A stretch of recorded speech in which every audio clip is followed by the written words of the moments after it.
Hi అండి, 1 minute recipe summer special multi colour ice cream అండి. దీనికి మనం ఎలాంటి బీటర్ ఏమీ అవసరం లేదనమాట, ఈజీగా చేసుకోవచ్చు.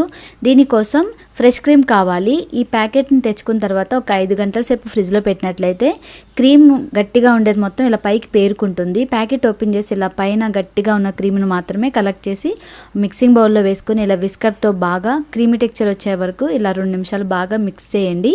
దీనిలో ఒక 1/2 కప్పు మిల్క్ పౌడర్, ఒక 1/2 కప్పు షుగర్ పౌడర్ వేసి ఇలా జల్లించుకొని దీనిలో కలుపుకోవాలి. వీటన్నిటిని ఇలా విస్కర్తో బాగా కలిపేసేయండి, అంతా మిక్స్ అయిపోతుంది. దీనిలో ఫ్లేవర్ కోసం కొంచెం ఎసెన్స్ వేసుకొని ఇలా కలర్స్ తీసుకున్నాం కాబట్టి 4 బౌల్లో 4 కలర్స్ కలుపుకొని ఈ విధంగా మౌల్డ్స్లో చక్కగా మనం ఇష్టం వచ్చిన డిజైన్స్తో నీట్గా సెట్ చేసేసుకోవచ్చు. వీటికి స్టిక్స్ పెట్టి 8 నుంచి 10 గంటల సేపు డీప్ ఫ్రిడ్జ్లో పెడితే కలర్ఫుల్ ఐస్ క్రీమ్ పాప్సిల్ రెడీ.